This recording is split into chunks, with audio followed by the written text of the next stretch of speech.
Hey! Whoa! It's been a while, right? I figured we should hear this Oh song. my god, dude! I had no idea you were doing that. First of all, the music Yeah. played proper, Yeah. and second of all, I like the new intro. Yeah. So the amazing things you can find for free online on the internet, like I always say.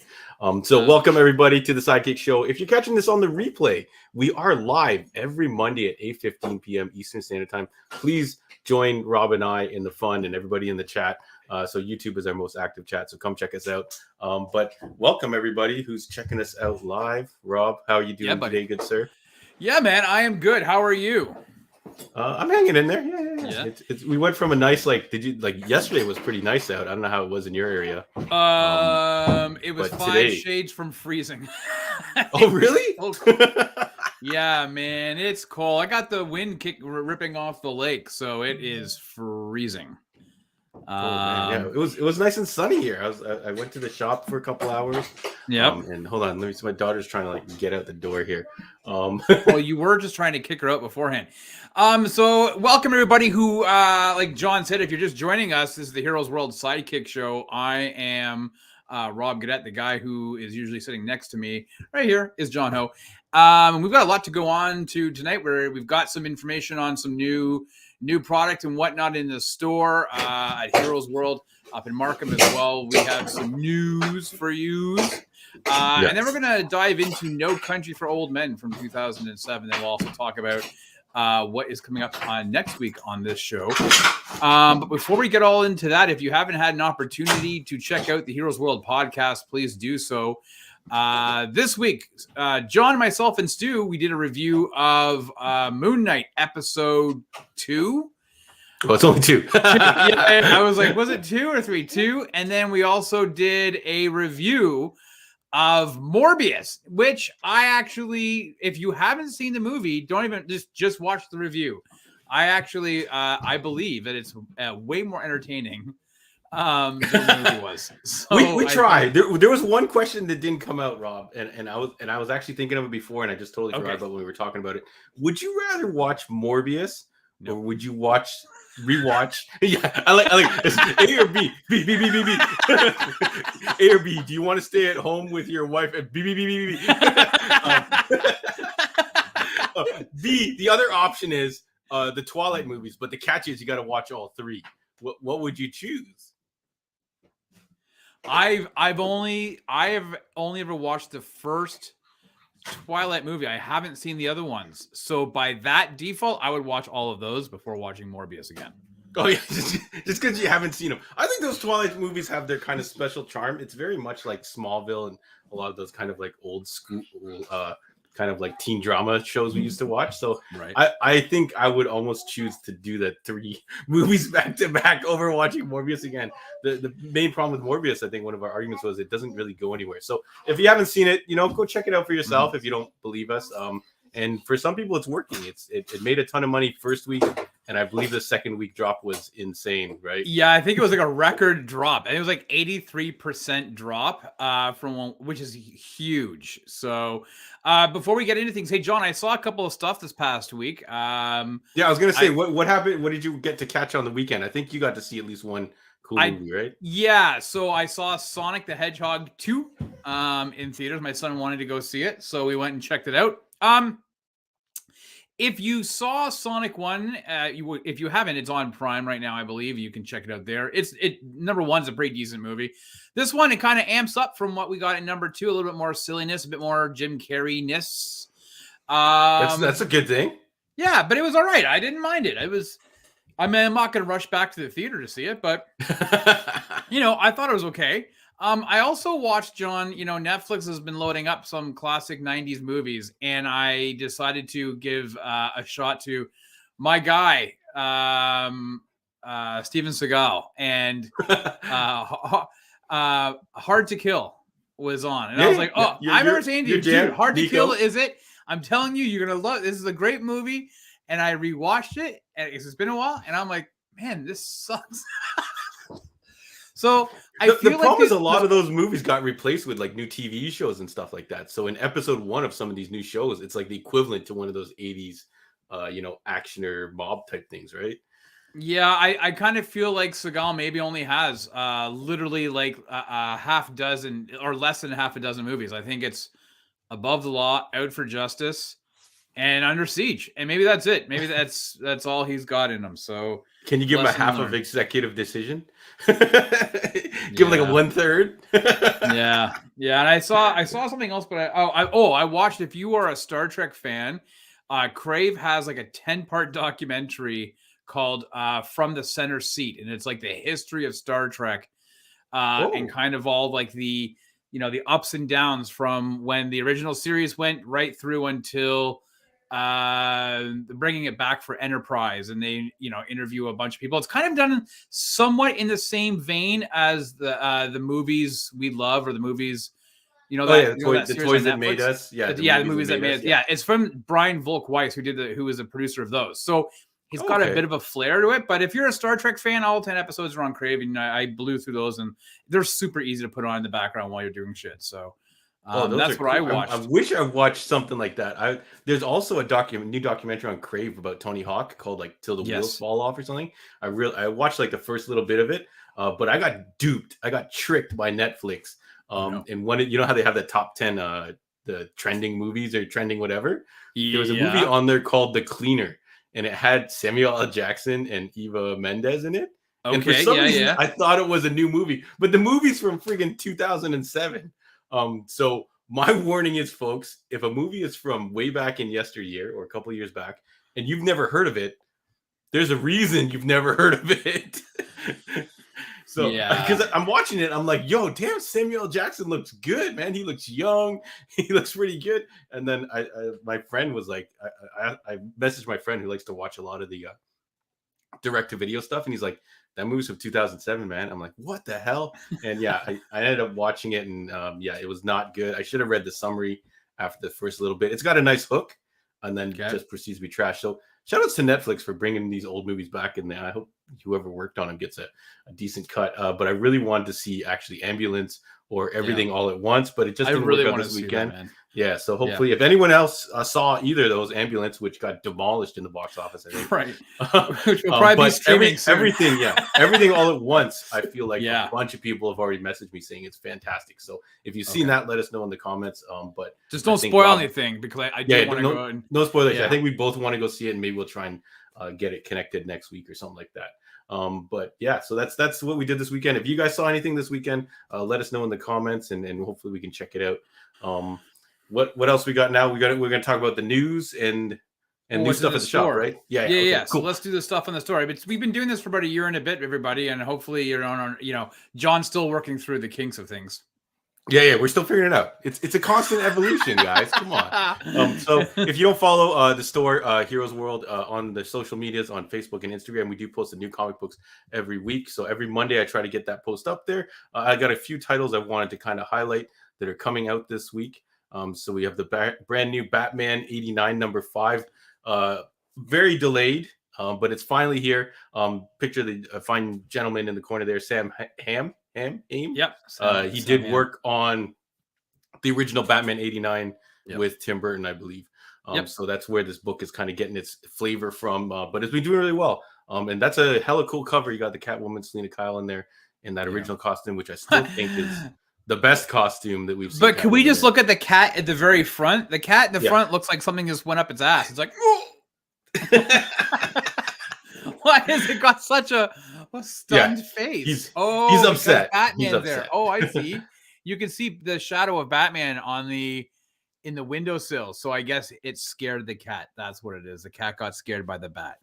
All right. Now it makes sense. Yeah. Sorry, I'm starting some of the comments, folks. I know some of you want to talk about the movie, so we're going to get to that. So we're going to go through a couple things, and then we'll get to it. Thank you for joining us, everybody. So next book I want to show you, Flashpoint Beyond. So Flashpoint is back, Rob. Whoa, boy! Crossovers of the DC universe. Jeff Johns is back. Yeah, art by Eduardo Rizzo. And this basically features Flashpoint Batman, who I mentioned it last week, got a reprint of his Flashpoint series. He wakes up in the universe that is not supposed to be there anymore. So they were supposed to fix it, and he wakes up and he's still there. So he's got to figure it out and put together the pieces. So that one. This is an issue 0, so they like to sneak in these issue 0s here and there to try and kind of like give you some of the groundwork before the main miniseries. And I'm going to shout out another one here. Miles Morales Spider-Man. So he's going back to the Spider-Verse. Big deal issue 37 is going to feature a bunch of new characters. So a lot of people are already asking for it. And he is seen wearing his new costume there. So if you don't know, Miles Morales is rocking a brand new, spiffy, very fashionable costume right now. So whether you love it or hate it, that's what he's doing now. So let me throw a couple more things up here. So this is the X-Men 92, which I featured in the image on our social media. So they're going back to this era of X-Men. I think arguably the best era of X-Men, right, Rob? The early 90s Jim Lee stuff alongside the animated stuff. So yeah, it was still written by Chris Claremont, I think, at the time too, right? Yeah. So they're going back to that kind of sweet spot in the X-Men kind of franchise universe. So I think that's a good thing, and I think a lot of people are going to check that out. And then I'm just going to shout out a couple of new things we got in the shop, and then we'll maybe do more new stuff and expensive stuff next week. So I did get a chance to unbox this sweet Ahsoka Tano statue from Kotobukiya, aka the Artifacts line. So it's a 1/7 scale statue, and it is going to have a matching Rex that's going to kind of complete this circular base that she's sitting on. Yeah. So they did a really good job with it. The colors look really good. It really pops. So if you're looking for some cool Star Wars stuff, hit me up. I am going to show off these Cobra Kai action figures that came in from Diamond Select. So you can rep whatever dojo you're part of, Cobra Kai or Miyagi-Do, or you can get all three and kind of like pulls them together. And then could you take black marker and draw lines down the packaging for Kreese and just say we're into season 5, he's in prison, and yeah, you could. You make sure you get a ruler though. You want it nice and straight. Right. Okay. So, and then the last thing we got in this week that was big was the 1/4 scale Hot Toys Mandalorian Deluxe with a baby Grogu. So this is bigger than they normally do it. Yeah, if you look at a picture of the little shadow guy, that looks like Gord. Nice, yeah. I was gonna say with a nice haircut and a nice chin beard, nicely trimmed beard. It's a good looking fella. So maybe Gordon's doing that on the side. But this is a very beautiful piece. I might have to do an unboxing of it. We used to have the Boba Fett. They did Boba Fett in this scale, as well as Darth Vader. So I think they look pretty good together if you got both of them, or if you just got this one. I think this would be pretty sweet.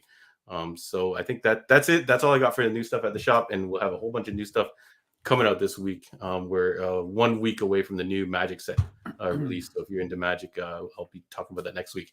So Rob, what do you got for the news?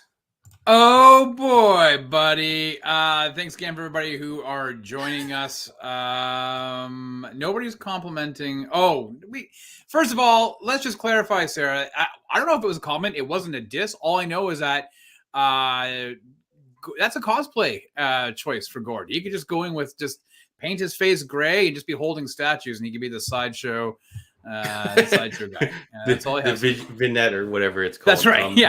Did you watch the preview for this Josh Brolin Prime show that Gord's mentioning? I did. Yeah, Outer Range.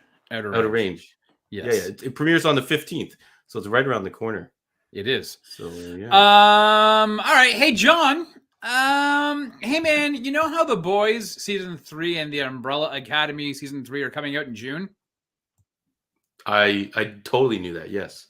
Yeah. Well, we got some more TV shows that are coming back for the 3rd season, John. First up, a show that I know Andre, Stu, and a bunch of people in the chat here are going to be really excited about.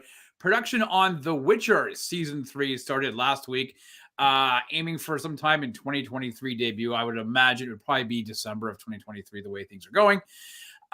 So a lot of people were pretty hyped about that, of Henry Cavill back on set. It looks very cold there, John. Looks very cold. I think that might be Saskatchewan. We also got word last week that Picard is returning for its 3rd and final season. They released a trailer, a teaser trailer showing the announcement. And the big thing is that it's going to feature a number of the Next Generation cast. So I know a lot of people are going to be stoked for that. I know I haven't spoken to Andre. I assume he's pretty happy. I would imagine Lewis is pretty happy about this. Although Lewis is he might just surprise me and say, no, I'm pissed off and I don't like this. So how dare they bring all these people back? This is ridiculous. Data was killed off in season 1 of Picard. So it's basically the return of Next Generation, right? It's everybody except for Will Wheaton as Wesley Crusher. Everybody else is coming back. And a show, Maybe John, that what? Maybe they're saving them for season 4. There is 4, no. I guess you missed. That's when when Will this is the Wheaton comes third out of the and hole. final season. Oh, final! Oh, Yes, third it'll and be a final bonus season. It'll be a bonus season. And a show that I'm a big fan of, and that has a very large word of mouth, is Apple TV Plus's For All Mankind. They announced earlier today that season 3 is going to drop on June the 10th, and they are going to be headed to the Red Planet, John. That's right, Mars will be featured in this season in 1995. So if you haven't had an opportunity to check out For All Mankind, if you don't have Apple TV Plus, well, it's about $6 a month. I know you're thinking another streaming service, but I got to say, a majority of the stuff that's on Apple TV Plus is really, really cool. And For All Mankind is a great show. So you definitely want to check it out. But So John, this is what Mars looked like in 1995? It's very different from 2002, right? really? Have you seen photos of Mars recently? No, I haven't actually. This is an alternate history show, right? Kind Correct. It is. Yeah. An alternate history show. What's that castle? Man in the High Castle or Man in the something High like Castle or something. Yeah. So John, just off the top of my head, June sees For All Mankind, Umbrella Academy, The Boys, and Ms. Marvel, as well as movies such as Jurassic World Dominion. John, where are you and I going to find the time to watch all of these things, man? I have no idea. June 2022 is going to be one hell of a month. Dude, I have to watch. I haven't watched any of those. When we went to go see, what was the last movie we saw? The Batman. No, I think we saw something after the Batman. Did we not? Oh, Morbius. Morbius, yeah. I forgot. It's been wiped from my brain. They played the trailer for Jurassic Park, and then right. I went with Pat, and I turned to Pat, and I'm like, yo, is this the second one? He's like, no, it's the third one. I'm like, God damn it. I haven't even watched the first one. So now I'm going to watch 1, 2, and then I'm going to have to jump on 3 somehow. But yeah, go on. I don't know how we're going to come up with this time. Well, speaking about movies we just saw, hey, John, you know how we just saw the Batman in theaters like 4 weeks ago? Yeah. Feels like well, guess what, bud? Starting next Monday, April the whatever it is, the 18th. Whatever it is. You can now watch the movie from the comfort of your toilet seat, John. That's right. The Batman hits HBO Max in the US and in stunning news, Crave TV in Canada. And I know you're thinking, well, why doesn't it? But this is the first time HBO Max has been releasing movies either day and date or 45 days after its theatrical run. In Canada, we didn't get that. Aside from Wonder Woman 84, that was the only time that we got the same as the US. Everything else we didn't match up. The one time it would have been nice to get it later, and we could have got the heads up. It was trash, and we could have cooled our jets and our expectations. Yeah. So at any rate, this is huge news for Canadians. So we are going to be able to get the Batman in Canada on Crave as well. They did confirm that it will stream in 4K. Now, according to the Batman official Twitter and Instagram accounts, not only is the movie hitting HBO Max next week, but apparently it's also going to be able to be purchased digitally. So John, so if you don't want to subscribe, if you don't want to subscribe to Crave, then obviously you have the potential, I guess, to be able to purchase it next week. So my question to you, my friend, is this: the Batman is hitting Crave, maybe for purchase. Will you be making the time to see this movie again sooner rather than later? I think so. I think there might actually be a lot of people who maybe are joining us that haven't even seen it for the first time. So I feel like, and Rob, I feel like we both love this movie so much that maybe we're going to have to add it to the upcoming Sidekick schedule as well and talk to you all live about it. I think we want to talk to everybody else about it, especially upon the second viewing, because I think neither of us. Oh no, you got 2 viewings in, right? I did. Yeah. Yeah. You got 2 viewings in. Yeah, I'm sure you wanted to ideally get 3 or 4, but I think we'll have to I will. Yeah, I'm definitely looking forward to seeing it again, and I'm looking forward to a bunch of people who either weren't comfortable to go to the theater or maybe were too burned by the other DC stuff that they were like, meh, I'll catch it on streaming. So I think, yeah, I think we should totally do it. Let me see, John. Oh, and finally, hey, John, you know how Thor: Love and Thunder is dropping on July 8th? Is it? Well, yes. The movie just made Marvel MCU history last week for being the only movie to not premiere a trailer with about 90 days to go for its release. I actually saw a really funny tweet on the weekend, and it said the trailer for Thor: Love and Thunder will premiere as an end credit scene of Thor: Love and Thunder. Now the rumor is a trailer is dropping soon, as one of Chris Hemsworth's voiceover artists teased he had finished the voiceover work in the trailer, which is the picture that John showed you. I see something that you've added, or John, I must have skipped it.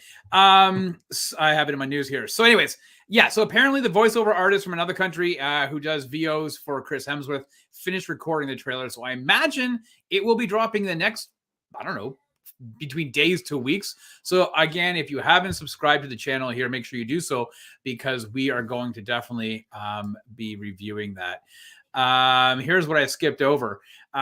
This weekend, we saw the announcement that Fast 10, the movie franchise that refuses to just fade away, will have Captain Marvel herself, Brie Larson, join the group. No word on what her role is. However, with Jason Momoa playing the villain, will Brie align herself with Aquaman or become Mi Familia to Dom and his crew? John, what are you saying? I had speculated that just because of the type of roles that I've seen her play. I don't know how many movies of hers I've seen, but I feel like she could have been like a relative or maybe someone close to the Paul Walker character, because it feels like they haven't brought anything from his past back. Right. So I was thinking she was going to be along those lines. And I guess because The Rock's not coming back, that's who is normally in this photo that I so cleverly photoshopped here. Since The Rock is not coming back, maybe they need some type of authority type figure kind of jumping in there. So I don't know. Yeah, sure. Why not? All right. I'm fine with that. Stop chasing guys that don't want to be in this franchise, aka The Rock, and let people in that want to be in this franchise. So I don't know. I don't feel either way about. I don't love her. I don't hate her. So sure, bring her in. Hopefully she'll have a good time. I'm calling it. Dom's gonna like be sleeping with her, and then he's gonna realize who she is. He's gonna be like, "Oh no, I'm Groot." And that, John, is the news. But before I go, just jumping back to the Thor, because I got thrown off by my own missing of Brie Larson. Are you hyped for Thor 4, John? Are you? I know that Jesse put in here that the figures have gotten leaked.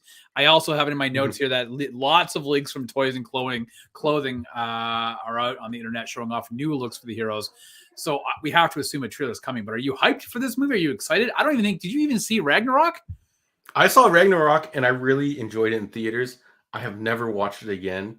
I've always started to fire it up, but for some reason, the same feeling isn't there. So I think just in the theaters, for some reason, that movie hit really hard. So I definitely am more excited for this than some of the other stuff coming out. So is it supposed to have a similar vibe to Ragnarok? Yeah, same director, Taika Waititi. Yeah, okay. So I'm sure it'll be. Yeah. So and it's got a bit like I think. Reason, Yeah, Jesse says like he thinks gore looks terrible, and so we didn't post the pictures of it.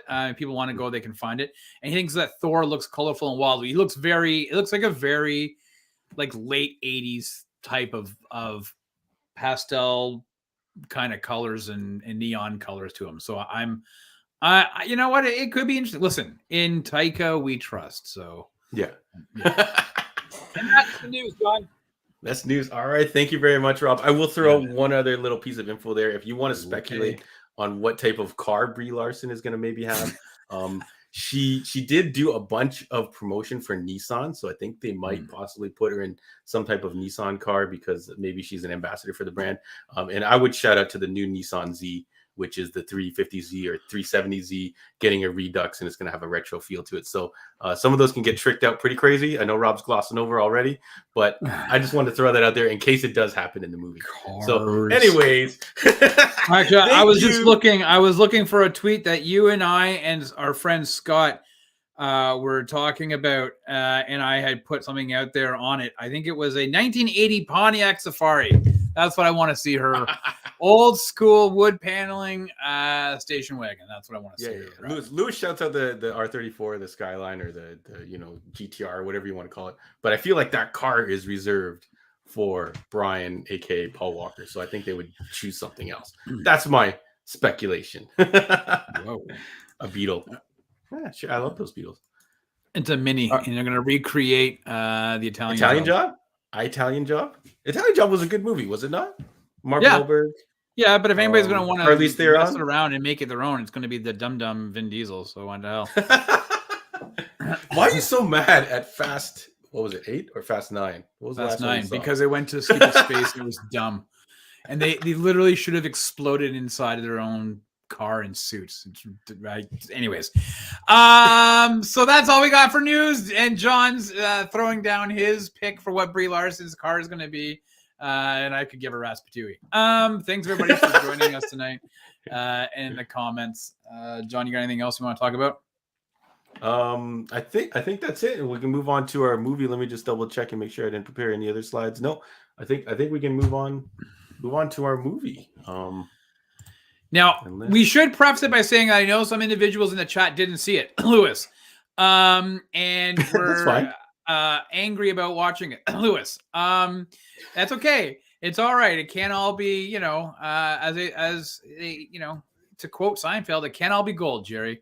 However, No Country for Old Men is gold and did win some gold. We're going to get the rundown, John.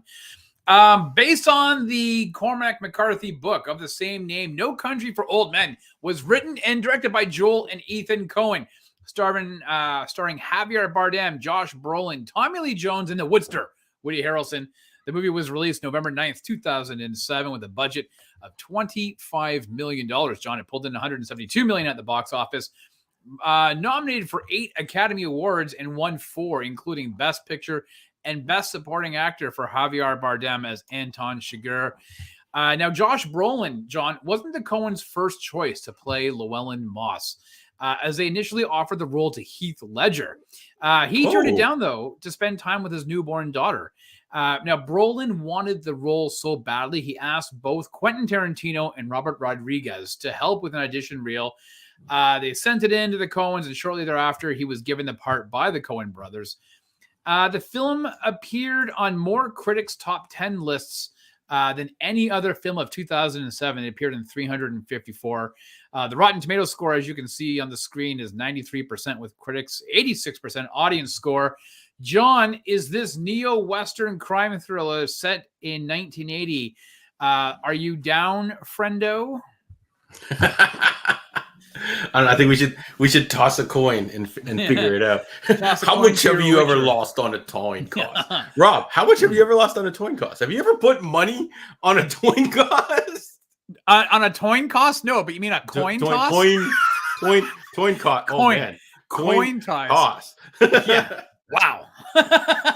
What's the most you've ever put on a coin toss? Anything? Is it just like who gets to choose lunch? Like it's like I guess who doesn't have to go do something, right? I don't want to do it. All right, let's call it heads or tails. Heads, you have to do it. That's what it's about. I've never put money down, but I've never also had my life being decided by the flip of a coin either. Oh, so if I had a coin right here, we should have tossed it for like $5 or something, just to see how it feels to have money riding on a coin toss for real. I'm sure some people have gone crazy and done similar to Squid Game, where it was like kind of like you flip something and you get slapped in the face or whatever, or you get the money. I don't remember what it was, but it was kind of funny. But anyways, so this movie, Rob. Yeah, but should I talk about my thoughts first? This is my first time watching this movie. Yeah, man, you're brand new. Yeah. So, and for those in the chat, please feel free to let us know how you feel about the movie or what your thoughts are. Yeah. Let us know a general, just kind of, did you like it? Did you not like it? Right. So I'll go first. I'll talk a little bit about it. This is my first time watching it. After I watched it, from beginning to end, I was a little upset at the ending. I was like, what? It's kind of open. It's kind of like one of the main characters dies off screen, that kind of stuff. And I was like, what's going on? I wasn't fully satisfied because the ending wasn't laid out to me. And which sometimes I feel is a cheat, when some movies kind of leave you with an ambiguous ending and they kind of leave it, like, quote unquote, leave it up to the audience, but they can kind of fluke into something. But I think this movie is very purposeful in what it's done. And the whole way it's set up. So I think the whole unsatisfying, like no final fight or finality to some of the parts at the end are actually part of the story, that this type of life that these guys are living and these things that are happening, and the whole kind of, I guess the overarching story is Tommy Lee Jones's character, right? And his kind of like this, he doesn't understand crime anymore, and why these guys do it. To my understanding, I don't know if this is what it is. He's getting too old for this shit. Yeah, and so he doesn't understand. So the whole idea of like this hero just dying all of a sudden, it kind of like goes into that point. So all the performances, everything said and done, after it's sunk in, I actually really like this. I'm really glad that you got us to watch this, Rob. If it was your suggestion or someone else's, I don't remember. I'll give credit to you, I guess, since you're here. But this is like this whole I guess this next level of filmmaking that I guess Oscar movies, I don't know if I would say Oscar movies, but just really well thought out movies kind of intend to do. And I think I read this somewhere when I was kind of reading about this movie. There's a whole idea of like when you make movies or things for your audience, you don't give them 2 + 2 = 4. You give them like 2 + 2, and then they have to figure out the =4 part. So there's a lot of parts in this movie. I don't know what that theory was called.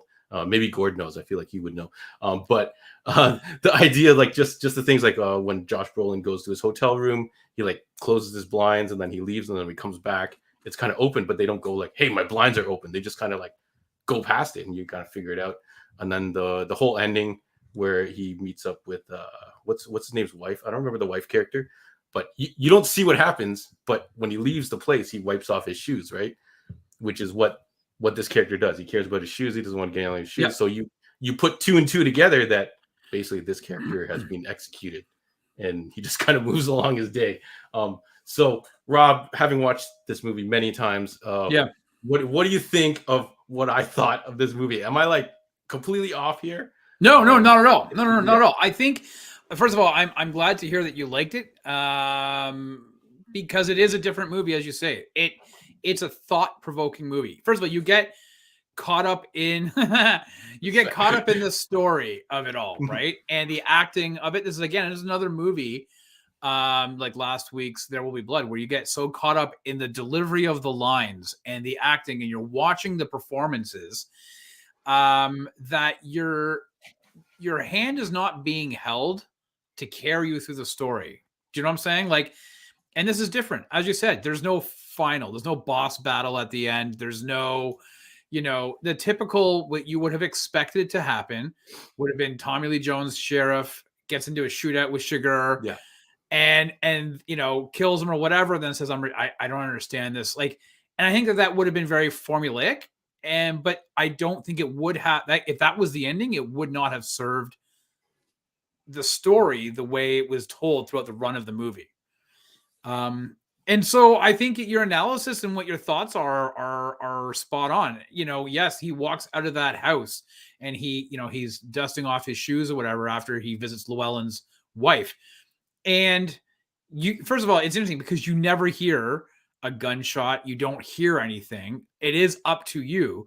But oftentimes theater of the mind is way more powerful than actually watching something.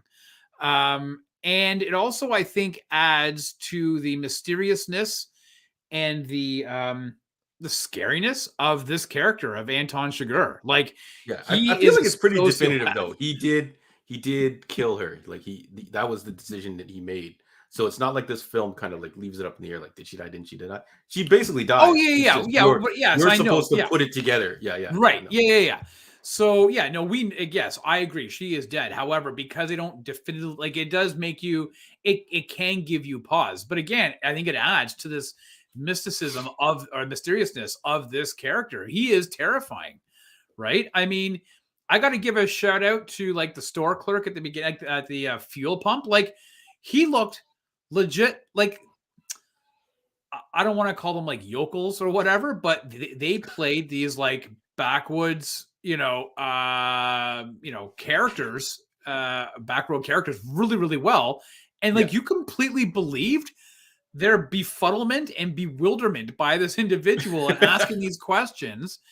It was just so like, you feel bad for them. And just as an aside, the actress on the left here who played the manager of the trailer park where Llewellyn and his wife stayed, she just passed away today at the age of 71.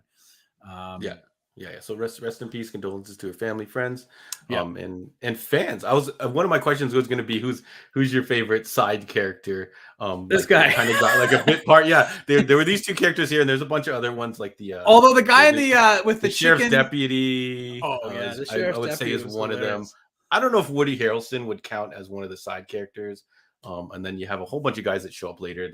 That guy in the office building that was missing a floor, Which is really, really funny. Yeah, Yeah. Well, you know who like, that I was on the is. street. That's the Yeah, guy from Office Space. Yeah, he wants his red stapler. That's going to be one of my critiques of the movie later on. That a couple faces are a little too familiar. Sure. When you saw them, and I think the old man at the end that he goes to see and stuff like that. But I don't think you can top, even though the lady's performance as that hotel clerk is kind of like, did you go to his trailer? And then he's like, we don't give out the information or something like that. The other guy, who's the towing cost guy, is so confused that I totally like relate to him when like people come in and they will start talking about something, and you're trying to be nice and follow along. But yeah, he's like I gotta close up, which is kind of like his way of saying, hey dude, you gotta go, you're getting weird. And then he's like, when do you close? He's like, well, now. And then he's like, now's not a time. He's like, well, when the sun goes down. Like just everything he comes up with is just so, I feel like it's all authentic, yet it's comedically amazing, like how he plays it. So you have Javier or Sugar or whatever you want to call him, this guy doing his crazy speech and we know it as the audience, knowing that this guy's basically telling this guy to flip a coin for his life, and this guy doesn't get it. Right. Which is great. Well, because it plays with such a it's a small like a very small town innocence, like and that guy's performance is then backed up by the dude near the end who has the chicken truck. Yeah. Right? When Sugar is on the side of the road and the guy pulls over and he starts asking about airports. And he takes this, well, they can flying somewhere, or you just mean landing strips? And he's like, and the guy, Sugar's like, I'm flying. He goes, well, flying? Well, that's about in San Antonio. He was like, but he was just like the way they were acting was just like, it was just so small, hickish hometown. I don't mean to be derogatory about it, but that's just what it was. And John, you grew up in a small town.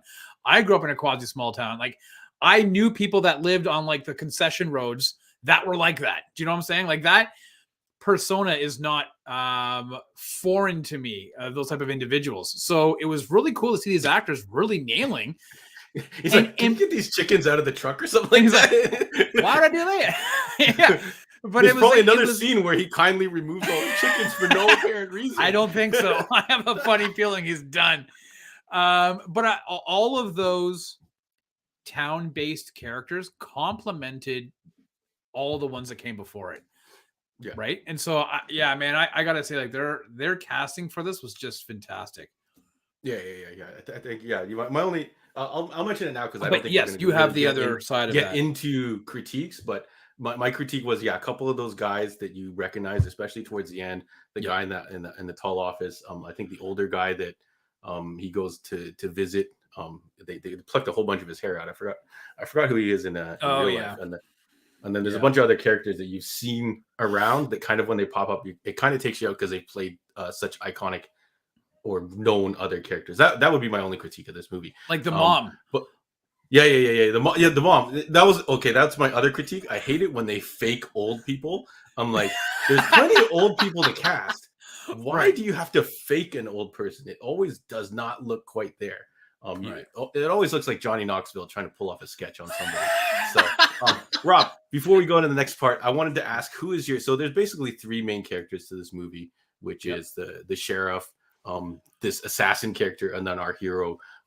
I don't know if you call him a hero, because he does actually just steal this money that doesn't belong to him. Yeah, he's not a hero. All he does is he tries to run the entire movie. Well, I guess, but he's the guy that you're I feel like he's the guy you're rooting for. I don't know if you're rooting for Sugar or this guy to catch everybody and murder them. But who is your favorite out of these kind of like three leads or three stories that we're kind of following? Oh, Sugars for sure. Yeah. I'm like, how is it not this guy? Yeah. Like, listen, I thought Josh Brolin did a fantastic job. I kind of feel this is probably about that time of that resurgence of Josh Brolin. I think. Let us know in the comments who was your favorite, guys. Yeah, for sure. But I do think this is like, I mean, listen, Tommy Lee Jones is Tommy Lee Jones. I think he always relatively brings his A game, right? Yeah. Unless it's Batman Forever. But yeah, Sugar. I mean, Javier Bardem was just so. When my wife and I we went and saw this movie and we came out, she was terrified by this guy. Like, and every time, like, if I were to take a photo of him and put it up, she's like, she freaks out. She does not like it. Like, she's like, oh no. I remember the promotional material. I like never saw this movie, but his look with, like you called it, the Dorothy Hamill haircut. Yeah. This is so bizarre yet so scary. I was gonna like Photoshop a Terminator eye on him and just make like a new poster for the movie, because he's basically the Terminator. It's like, he'll find you. He doesn't care. Like, I was gonna like the whole Kyle Reese speech like fits this exact character. I'm gonna go to some of the comments that I've kind of banked here. So I think, okay, Sarah, we're gonna have to start making some calls. But I was gonna murder someone. I want to use that captive bolt. So and Gordon's like, this is a brutal murder weapon. So I think just the weapon of choice that they gave him is absolutely hilarious. And then Gord said, if anyone walks into my store with a silent shotgun and an air tank, well, I know to watch out for the air tank now. To close up and take off and not flip that coin. I want to shout out the Tommy Lee Jones character as the sheriff. Yep. He's got so many funny lines. That is basically just him being an experienced detective, knowing when to do things, when to not. And the guy's like, should we call this in? He's like, what are you going to call it in for? They're going to we have nothing, and stuff like that. And then I think another time they're like, oh, an agent is coming to see the crime scene. And he's like, well, good, kind of like good for him. Kind of like, do you want to join him? He's like, oh, that's awfully kind of him to invite me. But it's like, what's the point? It's like he's been around the block so many times that he just doesn't need to do anything. Yeah. And he has I don't know if you remember, he has one of the greatest breakfasts, which is the scene, and it cuts. I think the deputy comes up to him. Do you remember what it was, Rob, or you want me to tell you? Go ahead. It's literally just bacon, eggs, toast, and 2 giant slices of tomatoes, which is just, I guess, like this classic breakfast. Yeah, it just looks fantastic on the plate when you see him and this plate with these giant tomatoes on it. It's all great.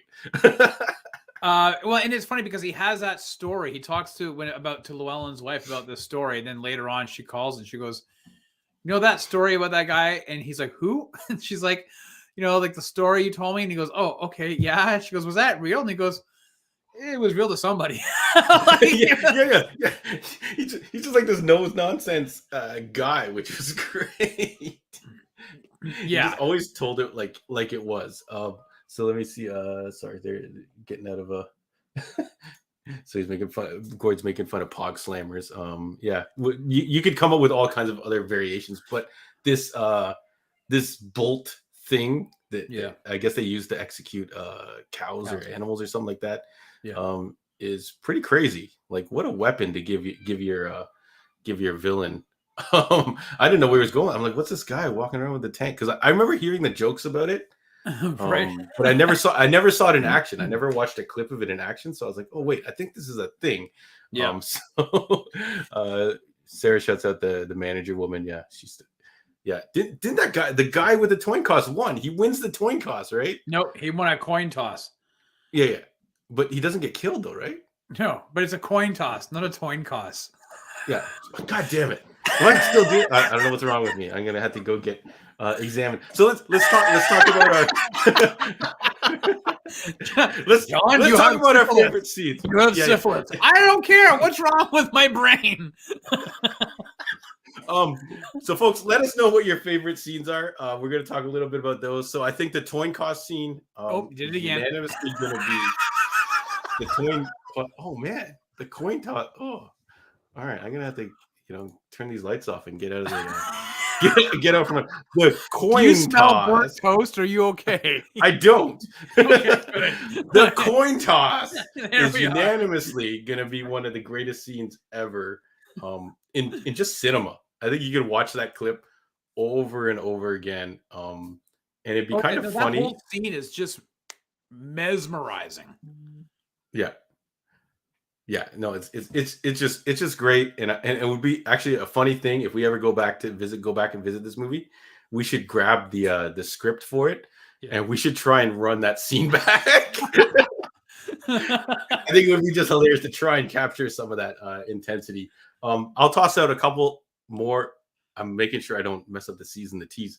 I'll toss out a couple more of my favorite scenes, and then let me know, Rob, if you have other ones. So my other favorite scene is Josh Brolin's introduction, the Llewellyn character, where he's basically hunting, and then he just kind of stumbles across this caravan of trucks, and that whole sequence, because you can tell like this is part of the whole telling the story and letting the audience put it together. You can tell the way he moves, the way he handles things. He kind of tracks the guy to the shade and all that kind of stuff. You can tell that he knows how to handle himself. So I really like that scene. It was really intense when he's falling, and then he's like, "Oh, what? There's a weird dog out here that's like kind of like had his ears clipped. It's kind of like been kind of doctored into this kind of like weapon or something like that." And you're just kind of like, okay, that's pretty cool. And then I also really like just the hotel scene where Josh Brolin waits for Shigar, and then he gets pelted with that freaking door lock. Oh, I know. It just rocks him right in the chest, right? Like you can tell. Yeah. The whole feeling, like you can tell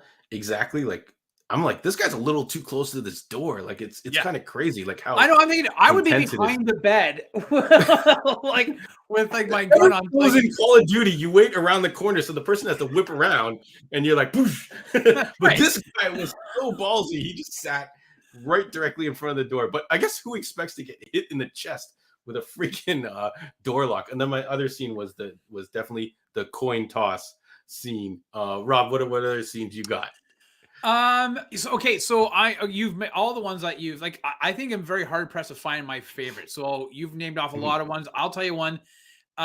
Is when he's in the sheriff's office. When Shigar's in the sheriff's office, he's been captured, and the camera is on. You're focusing on the sheriff talking, and then you see Shigar in the background getting up, and he bends over, and you realize that he's stepping out of his cuffs, and he comes up behind the deputy, I guess it is, right? And strangles him. And the look on Javier Bardem's face, it's one of like he's just so in a zone, in like this murderous killing zone, and it's almost like he's getting off on it. But the face he's making is not one of struggle or like really trying to make it. It's almost like this exuberance, this enjoyment that he gets out of it, and then he does this like really big sigh as if he just like had this massive orgasm afterwards, right? Like that was just crazy. That scene, to see that intensity in his face. I also like what he did with the explosion of the car when he walks into the drugstore to get his supplies. The one thing about this movie, about all these, when these guys have these explosions, that they're walking, it explodes behind. How do they never blink? They never blink. Like when that happens, I know somebody's setting off a firework. It goes off. I blink. I don't know what it is. I'm always like, oh, like whatever. But these guys just, they never. I always rewind it. I'm sitting there, I'm watching. I'm like, they don't blink. They don't blink. Like they know it's going to go off, and yet they don't. It for whatever reason, it drives me crazy because I feel envious of their inability to. Somehow Arnold Schwarzenegger trained himself not to blink when he was firing guns when he was playing the Terminator. So maybe there's a technique to it. So Sarah does mention the whole the motel room with the cleaning and bandaging, and I feel like both characters kind of had this similar kind of like scene, right, where they basically like. They know what to do when they're hurt. They kind of just go and do it, which establishes these characters are good at what they do. I don't know if she's shouting specifically the scene where he's like sitting naked on the toilet and he's kind of like just wrapping up his bandages and stuff like that. He's pulling out the shrapnel out of his leg, right? The scene with Woody Harrelson and Shigar, right? When Woody's like, you don't have to do this. Like, and this is what makes Shigar like just so because you said it, like he walks. He's like, you know, that's part of the mysteriousness we've talked about, the mysteriousness and the craziness of watching like Michael Myers and Jason all these years, right? Is that they never ran after their victims. What made them scary was the fact that they kept walking. They always walked. And that's terrifying when somebody throws you off balance. And so Shigeru was always like this. And so to see him sitting there and that gun, like with that massive silencer and the way it sounded, like it was just like, oh man, like it just sounded so it cool. Still sounded like a cannon. It's like, how are you not hearing that, especially if you're in like the next room or whatever? Yeah, Gord shouting out the scuff marks on the floor. Like, yeah, there's a lot of attention to detail. Just the way, like, it's even just the whole thing with him and his boots. Basically, you understood that he doesn't like to get his boots dirty, but and then the blood's coming out and he puts his feet up on the bed after shooting the Woody Harrelson character. I think Jacob at the top of the show mentioned that he really likes the whole toy cost. Like, you can't. And then at the end he's like, yeah, don't put that coin in your pocket. That's like your lucky coin. It'll just become like the other coins. Like that was such a fantastic little part. Yeah. So sorry. I clipped your. Oh, I was making fun of you, Rob. Yeah. Well, listen, I actually got hit. I got hit in the face with a firework about 3 years ago, and I lost my hearing for like 3 days. All right, I got hit right in the side of the head. So now every time I got my this is not the story that Rob told me. I remember one time he told me I lost hearing in one of my ears, and he just said, "Yeah, one of my ears." He didn't say he got hit in the face with a firecracker. So I don't know if you were trying to conceal that fact. Did I tell you? Yeah, I did. I got hit in the head. It was July 1st weekend. No, one time you didn't tell me about getting hit in the head. You told me I'm going to the doctor because I can't hear out of my one ear. Oh, and I was like, that's totally funny. Oh, okay. Totally sure, it was wrong. No, and I will tell that story one day, but it involves raccoons. I will tell that story. I thought I got poisoned by raccoon feces. Yeah. Okay. So Gord says clearly Woody was a sociopath. Yeah, of course. Like these guys are like, killers for hire. How about the kids? Like the kids at the end to give him his shirt and stuff like that. Like, dude, your arm is broken. He's like, how much for that shirt? It's got like, let me see the money. Not since Bloodsport have we seen a bone sticking out. Yes, a compound fracture, and he's and he's sitting there, and the other one kid's like, let me see the money, and the guy's like, dude, just give it to him. His arm is broken. Oh, no, that's earlier. That's the guys who deal with Josh Brolin. And Josh Brolin's like, I'll buy, but then these guys who save Shigar, like they actually are willing to help him for free. So I don't know if that's another part of the storytelling where it's like, oh, this generation is like this, and then these other kids are just like, here, take my shirt, sir, and he's like, oh, I'll take the $1 or whatever you gave me. Like, it's great. Yeah, man, like this movie just sets itself different from some of the other movies. This is probably not a movie that you would watch a couple times a year or every couple, like I know with like you, we've talked about movies that you could just sit back and rewatch, like a Winter Soldier for you, or maybe one of the Fast and the Furious movies. And I know that I joke about the movie, but I know you like those movies. I know like Andre likes, he can throw those on anytime, just kind of chill out and watch it.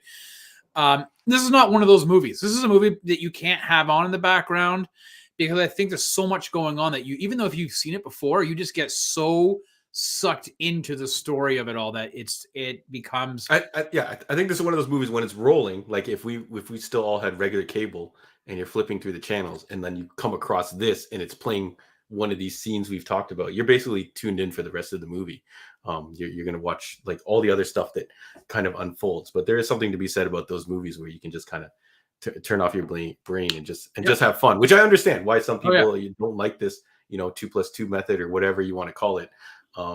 Sometimes you just want everything to be laid out for you. You want to know that there's an ending. You want to know that the hero wins, and bada bing bada boom, movie's over. Rob, have you ever read the book for this movie? I have not. Yeah, I have not. My understanding is that the book though is broken up into a number of chapters, and where it's the sheriff telling his version of events of this of Yeah, this there's story. there's a whole there's a whole other story along the lines talking about the whole cartel part as well.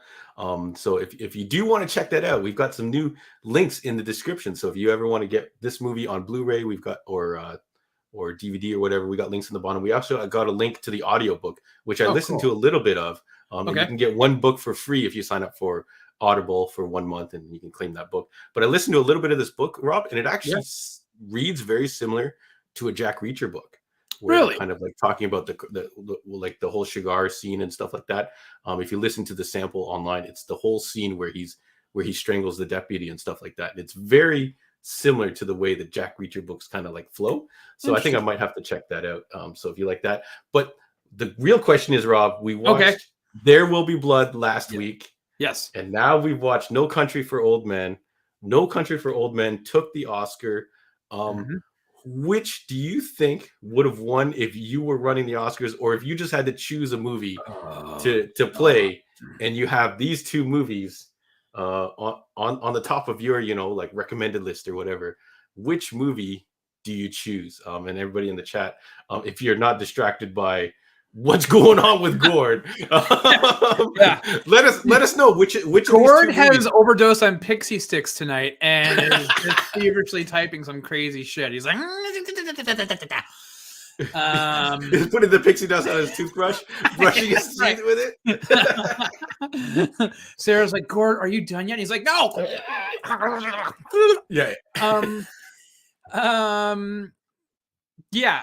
Geez, John, I don't know. Okay, so last week you made a very interesting observation in that in There Will Be Blood, you felt like you were in the story watching as an observer, right? Like you felt you were just I felt like I was there. Yeah, it was kind of like you're in there. It's kind of a documentary, but it's not a documentary. It's like and whereas I don't think I can't speak for you. I know I didn't have the same feeling with No Country, but that's not a bad thing. It's because No Country, they change. Like there's a lot of different scenes and sets and locations, whereas There Will Be Blood spans a lot of time in certain areas, right? So I don't know. I don't know, man. I don't know which I would take. I guess I would probably take No Country because I think it moves faster than There Will Be Blood. But that's not to take away from there, because I love that movie, because I can just I get giddy just thinking about how great Daniel Day-Lewis is. So like I guess if I had to gun to head, I guess I would take No Country, but I would I almost kind of feel you know what? I'm feeling guilty even taking that. I think it would probably be There Will Be Blood. You're feeling Sophie's choice or whatever. Yeah. Okay, I'll let you off the hook, because my choice is also No Country for Old Men. Okay. And if you had asked me right after I wrapped No Country for Old Men, I probably would have went, oh, you know what? I choose in instinct. I would have said, oh, There Will Be Blood, because it's got a beginning, it traverses the whole story, and you've got a pretty clear end. But once you go back and you kind of let it sink in, you think about it. There Will Be Blood is I feel like it's more of a one-man show, almost like a play. That Daniel Day-Lewis, is just leading the charge. He's the performer you watch in this movie, although everybody else in the movie is great.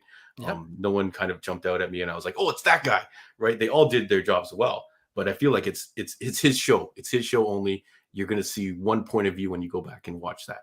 So if you watch this movie by chance, though, I might have been too distracted by Josh Brolin, and I would have been like, I was following his story maybe too closely. But now on the rewatch, now I can pay more attention to Tommy Lee Jones's character as a sheriff and kind of look at it through his eyes. And then I can go back and I can watch it through like Shigar's eyes and kind of see his journey of him making these decisions and kind of having to live with just being this crazy dude. So there's just a lot more going on.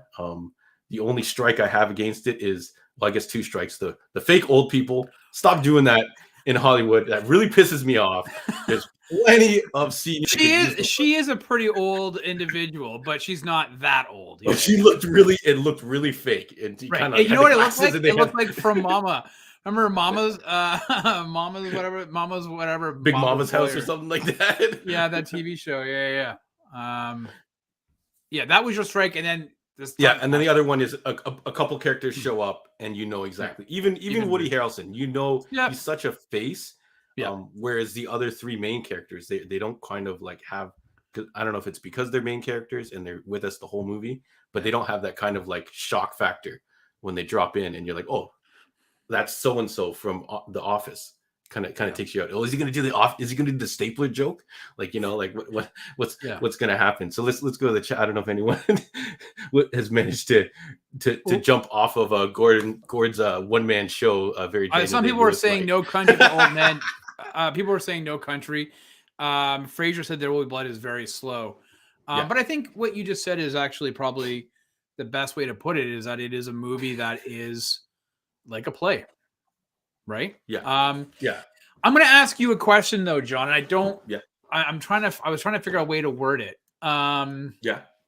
Without offending you, but generally, Why are you so dumb? Why can't you speak English? It's coin toss. But generally, these type of movies are not usually your bag. And what I mean by that is, I mean more of like the dramatic acting type movies. You have always said it. You kind of like the adrenaline movies that, you know, as you said, shut off your brain. I don't need to think too much. I can kind of watch it, enjoy it. And these last 2 weeks, we've delved more into like I don't know if the art house movie is the right way, but obviously a massive pivot from the fast movies, the Marvel movies, and everything else like that. So knowing that these last two movies, I think have maybe surprised you at the end of it, after watching them upon your reflection, do you think you would then be more inclined to watch other movies like, you know, Hell or High Water, or any of these other more dramatic movies that are like The Usual Suspects and this and that, like that are more story driven as opposed to action? Yeah. It's almost like I don't want to, and like I had suggested a Fifth Element as our next movie, but I feel like I almost don't want this kind of role to end just yet. I feel like watching these movies with a little bit more to kind of sink your teeth into has really paid off. Like, and especially, I don't know if I would have appreciated it back then. So the movie that that may be coming up, I might have watched only on one level and not got to the next level. So very much movies have always been traditionally a popcorn thing for me. You know, you have some popcorn, you watch it. You get attached to the characters. You want to see them win. So, like I said, I have a problem with certain movies or TV shows that kill off or get rid of characters that I kind of start to get attached to. It really kind of sucks, right? But with good storytelling, you understand why that character maybe had to go at that point. Of course, there are TV shows and other things. You know, 24 comes to mind that would shockingly kill characters for that ratings bump, which that sucks. That's annoying. But if it is part of the actual woven into the story, I think I'm fine with it. You know, did I want Josh Brolin, Llewellyn to die, or his wife? Not really. But when I feel the overall story, I'm not that broken up about it, because I feel like I've watched a good piece of storytelling. Yeah. Cool. Yeah. All right. It's good to know. I'm glad that these movies have. So only if I had a coin here. I don't have any coins here. I'm glad that these movies have you know, that you've enjoyed them, because they are a different pace than the ones that we usually rewatch. Yeah, there's a fine line. There's movies that are done well, like these movies. There are other movies that try to accomplish this that just don't work, and it ends up being just a huge waste of your time and kind of turns you off to a genre of a slower movie. You're like, I would have rather watched the fast-paced movie. At least I saw a bunch of explosions, good-looking people, and, you know, hot music or whatever you want to call it, right? Gordon asks, is this movie... Sorry. Is this the movie why Josh Brolin got the role of Thanos? No, I don't think so. Although he was in... So this is 2007. So it's way before Iron Man wasn't even... Like, that was 2008.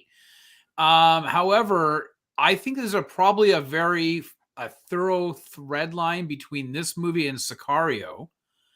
And that was 2015. In Sicario, I believe the Russos were really impressed with Josh Brolin's work in Sicario. So I think that you can probably chalk up, I'm sure, a little bit of this, but the work that he did from No Country onwards, inclusive of Sicario, I think probably helped him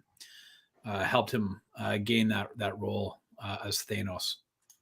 Have you seen Sicario, John? I have seen Sicario, and I actually enjoyed it as well. Yeah. Which typically I wouldn't, because the pacing on that is way slower, but it increases the intensity. If you were to watch Sicario in the background, I feel like you would be like, oh my God, this is terrible. You have to be invested in these types of movies, right?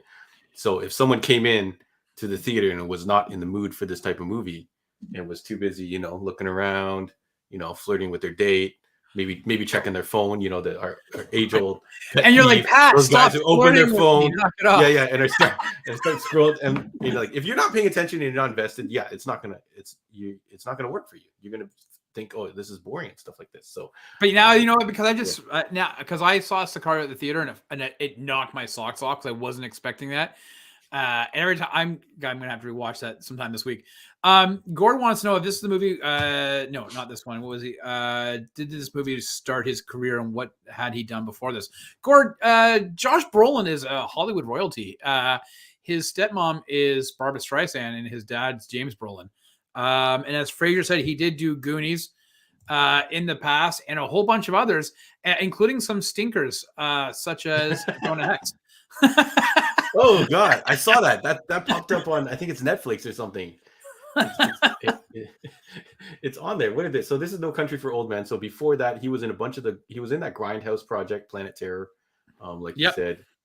He was in Into the Blue, one of my favorite Paul Walker, Jessica Alba movies. A lot of fun. So that's another not brain dead, but a popcorn movie. But yeah, like, I don't know, Hollow Man. Maybe we'll go and see Hollow Man. I'm going through the horror genre stuff. Mimic. Yeah, that's a Guillermo del Toro movie, Mimic. Yeah. No, I would. I understand where Gord's coming from, because there's not a huge, not a big list of like major hits, I would say, I guess. But look what he's done since, right? Like, he's caught on fire since, and even everything, he's all over the place, so in Avengers and Cable, he played Cable too, right? I forget that sometimes. He played Cable. Crazy. Yeah, and Deadpool too. Some people trashing Jonah Hex. All right. Well, I think that's it. I think that's all we have to say about No Country for Old Men.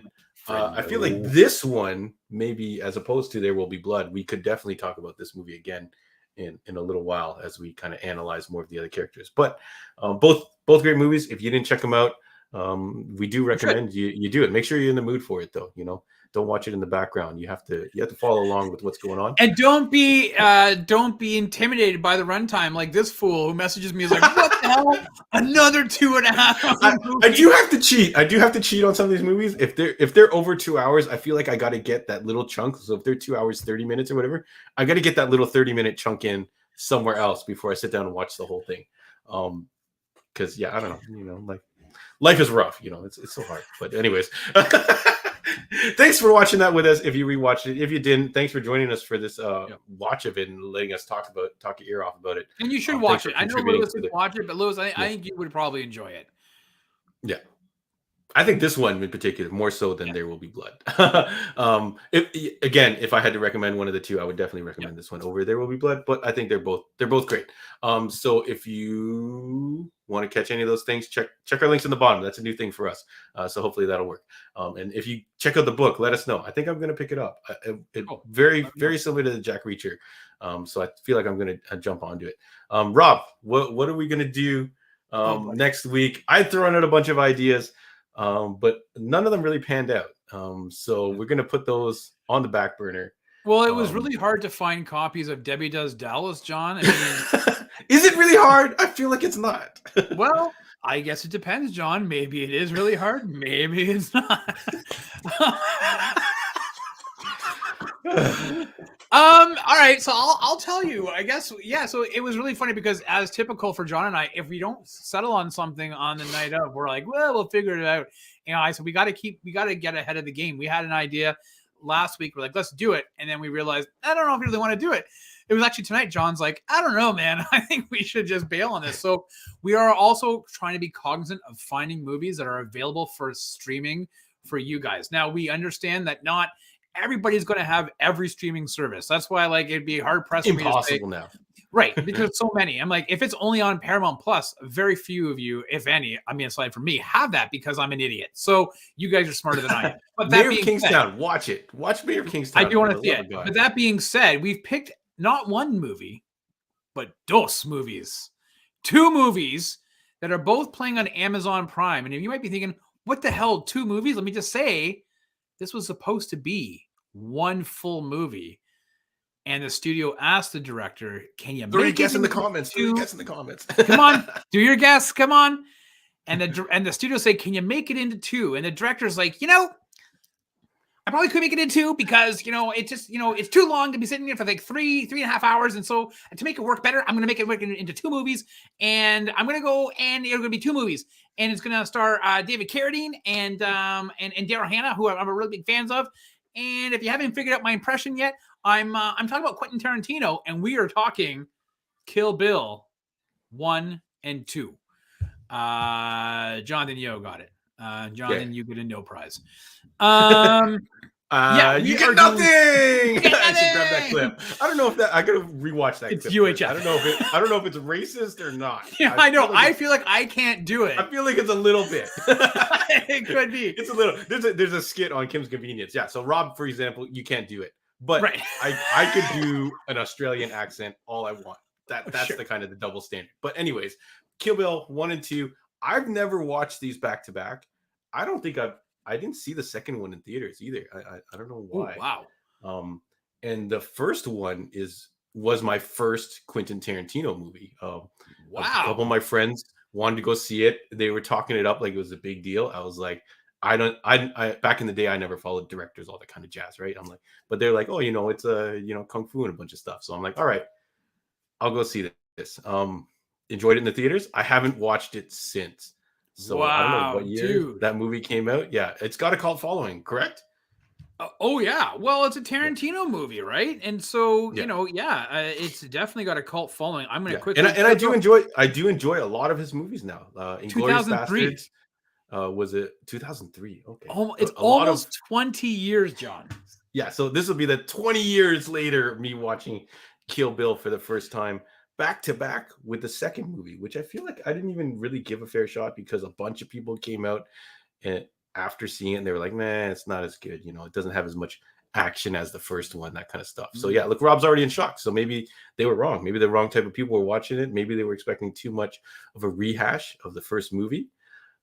So I think it's pretty cool. So I do think it's one of those things that you do have to watch both movies back to back because it is one complete story. So because there was that break, and I want to say, John, it was like an 8-month break between and we'll do the rundown next week, but I feel like number 1 was in May and then number 2 was in December. And so when you're looking at it, you're like, wait a minute. Yes, there wasn't as much action, but as one full story, I think that's the best way to do it. So both are on Amazon Prime. I think they're also on, did I tell you, John, was it on another streaming service?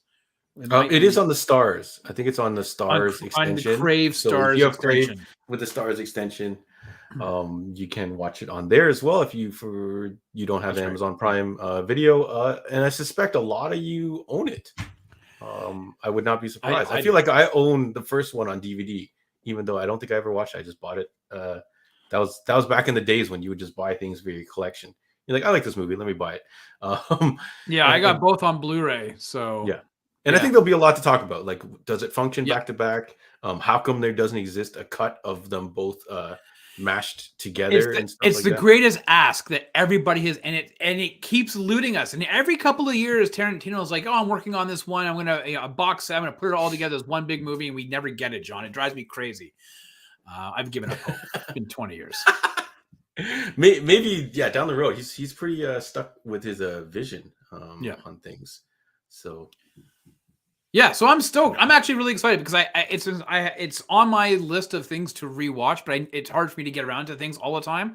So I'm excited to see it. I hope you're excited. And I hope you at home or listening on as John likes to do this, Listening after the fact, are excited to watch Kill Bill Volume 1 and Volume 2 by Quentin Tarantino on Amazon Prime Video in Canada. I'm not sure about our US friends. And also on Crave if you have the Stars extension. Yeah, but again, you probably own it. A lot of people in the chat right now, they have at least the first one. So maybe it's time to complete that set, or you have the bundle. Looks like Lewis has got the bundle. Fraser says his are both on DVD, so maybe he has to upgrade. So if you're gonna upgrade, click our links on the bottom and then go to the Kill Bill. I just want to find out if this works at all. But yeah, I'm wondering if my appreciation for the director Tarantino is going to change things now, because I literally was just watching it as an action flick back in the day. So we'll see how that goes. John, you can get a 1-disc version on Blu-ray of both movies. Blu-ray double feature, $10.99 on Amazon. if people really want to. Are they both on 1 disc though, or does the case come with 2 discs inside? I don't know, man. Yeah, I don't know. We'll see. We'll see. It says 1 disc. 1 disc. So, yeah. 1 disc. That's what it says on Amazon. So if you feel so inclined, you can get it that way. Yeah. Cool. But yeah, so I'm going to be curious to see how it stands the test of time. Again, it's just shy of 20 years, so we will see, how it goes. It'll be interesting for John to revisit it and to definitely watch number 2 for the first time.